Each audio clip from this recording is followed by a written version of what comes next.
Nous croyons en l'Esprit Saint, qui nous a parlé par les prophètes. Il nous a été envoyé par le Christ après sa résurrection et son ascension auprès du Père. Il illumine, vivifie, protège et conduit chaque chrétien. Il en purifie les membres s'il ne se dérobe pas à la grâce. Son action qui pénètre au plus intime de l'âme rend l'homme capable de répondre à l'appel de Jésus. Soyez parfaits comme votre Père céleste est parfait.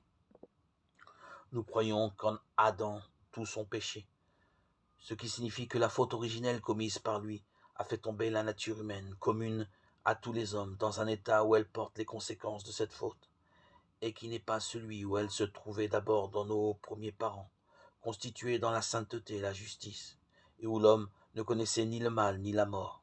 C'est la nature humaine ainsi tombée, dépouillée de la grâce qui la revêtait, blessée dans ses propres forces naturelles et soumise à l'empire de la mort, qui est transmise à tous les hommes. Et c'est en ce sens que chaque homme naît dans le péché.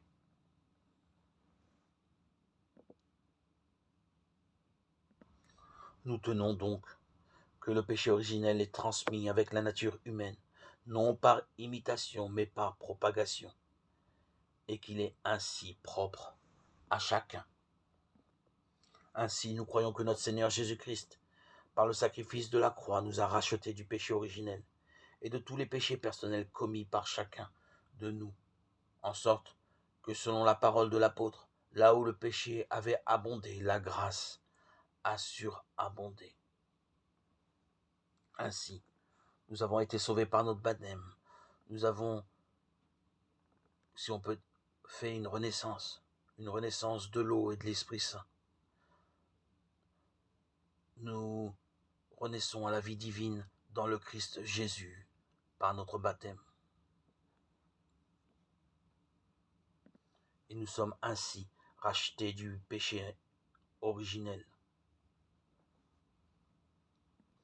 et de tous nos péchés personnels.